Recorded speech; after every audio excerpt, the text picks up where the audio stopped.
Assalamualaikum warahmatullahi wabarakatuh kepada dosen pengampu mata kuliah akuntansi manajemen, yaitu Bunda Dr. Sri Nuning Mulasi SEMSI. Perkenalkan, nama saya Siti Rukmana dari semester 7 yang akan mempresentasikan topik analisis rasio keuangan PT Sariguna Prima Tirta Tbk atau yang biasa kita sebut CLEO, periode 2020 sampai 2024. Dengan tujuan menilai kinerja keuangan perusahaan dari berbagai aspek rasio. Baik, di sini ada profil tentang PT Sariguna Prima Tirta Tbk atau CLEO.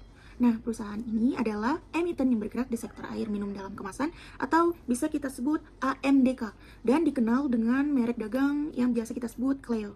Nah, perusahaan ini berada di bawah kelompok Tanobel Group.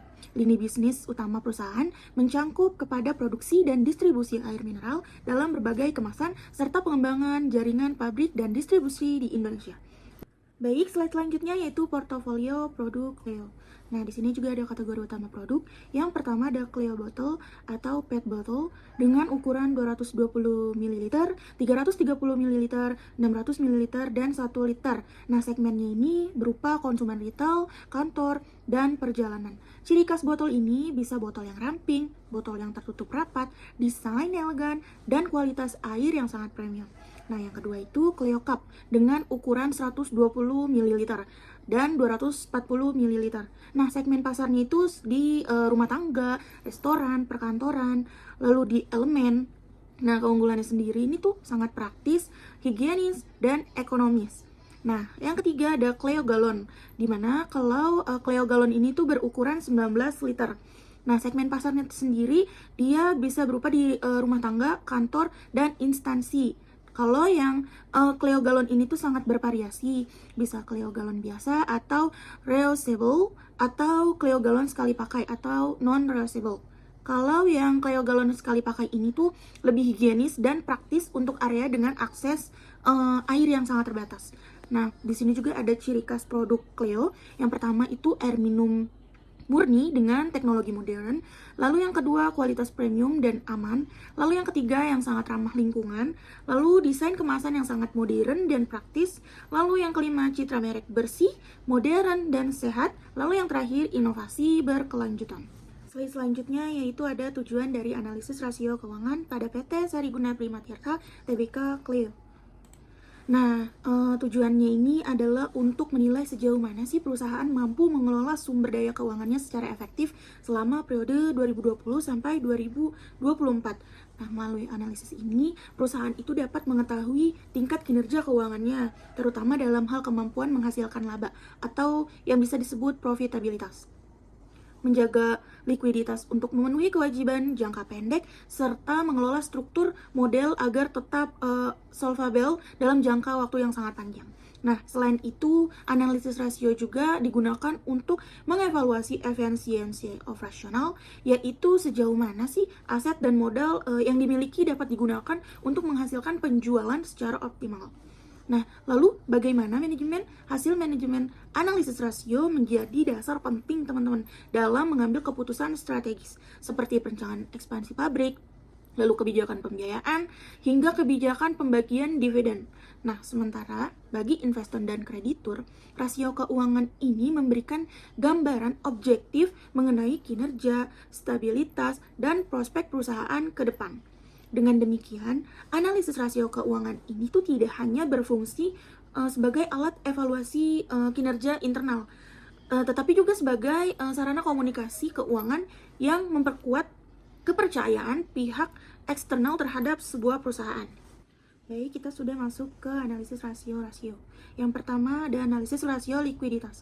Nah, rasio likuiditas ini tuh digunakan untuk mengukur kemampuan perusahaan dalam memenuhi kewajiban jangka pendeknya menggunakan aset lancar yang dimiliki. Dengan kata lain, rasio ini tuh menunjukkan seberapa cepat sih pendeknya penggunaan aset yang dimiliki dan seberapa mudah perusahaan dapat mengubah aset menjadi kas untuk membayar utang lancar, dengan tujuan meningkatkan tingkat keamanan keuangan jangka pendek perusahaan, serta memastikan bahwa kegiatan operasional dapat berjalan tanpa gangguan akibat kekurangan data. Di sini ada jenis current ratio dengan rumus current ratio aset lancar dibagi kewajiban lancar. Contohnya pada CLEO rasio lancar yang tinggi menunjukkan CLEO ini mampu menjaga kestabilan kas dan piutang untuk mendukung kelancaran dan produksi air kemasannya. Lalu yang kedua ada quick ratio atau rasio cepat. Dengan rumus quick ratio sama dengan aset lancar diambil persediaan dibagi kewajiban lancar. Nah, interpretasinya mengukur kemampuan perusahaan membayar kewajiban lancar tanpa menjual persediaan pada Clio. Nah, nilai rasio ini tuh menunjukkan efisiensi dalam mengelola kas dan piutang tanpa terlalu bergantung kepada penjualan stok air minum. Lalu yang ketiga ada cash ratio atau rasio kas. Nah, kalau yang ini menunjukkan kemampuan paling liquid perusahaan. Nilai yang terlalu rendah bisa sangat beresiko. Sedangkan terlalu tinggi bisa berarti kas tidak bisa dimanfaatkan secara produktif. Nah, yang kedua yaitu analisis rasio solvabilitasnya. Nah, DR ini berasal pada kisaran 0,5 atau sampai 0,8 kali, yang berarti struktur model perusahaan itu cukup konservatif. Nah, rasio solvabilitas ini digunakan untuk mengukur kemampuan perusahaan dalam memenuhi kewajiban jangka panjang ya. Lalu, sejauh mana sih perusahaan itu dibiayai oleh utang dibandingkan dengan modalnya sendiri? Lalu slide selanjutnya yang ketiga yaitu analisis rasio profitabilitas. Nah, di mana poin pertama kita bisa melihat pendapatan naik signifikan namun laba tidak tumbuh sebanding karena sebagian keuntungan ini tuh digunakan untuk investasi yang jangka yang panjang. Lalu poin kedua, kenaikan harga itu bahan baku. Jadi seperti plastik dan energi jika menekan margin keuntungan. Lalu yang keempat ada analisis rasio aktivitas. Indikator utamanya yaitu total aset turnover atau bisa kita sebut TATO yang dapat mengukur seberapa efektif aset menghasilkan penjualan. Lalu yang kedua inventory turnover yang dapat menunjukkan seberapa cepat persediaan dijual kembali. Nah, lalu di sini yang terakhir ada achievable turnover yang bisa menilai kecepatan perusahaan penagih piutang. Nah, kesimpulannya, selama 5 tahun terakhir, pendapatan Clio itu naik sekitar 175%. Jadi menandakan ekspansi pasar dan peningkatan volume penjualan. Lalu laba bersihnya juga naik sekitar 257%, menunjukkan efisiensi biaya dan peningkatan margin keuntungan. Nah, tren positif ini tuh memperlihatkan kinerja keuangan Clio yang tumbuh konsisten dan sangat sehat pasca pandemi hingga 2024. Baik, di sini sudah masuk ke kesimpulan. Jadi, secara umum PT Sariguna Primatirta Tbk atau bisa kita sebut Clio itu menunjukkan kinerja keuangan yang solid, stabil, dan tumbuh sangat positif selama periode 2020 sampai 2024. Nah, meskipun terdapat sedikit penurunan pada margin laba dan efisiensi aktivitas, hal ini tuh lebih disebabkan oleh strategi ekspansi besar-besaran seperti pembangunan pabrik baru, peningkatan kapasitas produk, serta perluasan jaringan distribusi di seluruh Indonesia. Dari sisi likuiditas, Clio ini memiliki kemampuan yang sangat baik dalam memenuhi kewajiban jangka pendeknya. Nah, jika yang solvabilitasnya juga kuat, dengan tingkatan utang yang rendah dan struktur modal yang sehat. Sementara dari profitabilitas, perusahaan ini tetap mencatat kenaikan laba bersih yang sangat signifikan meski margin sempat menurun. Dan pada rasio aktivitas, aset perusahaan itu digunakan secara efisien untuk mendukung pertumbuhan jangka panjang.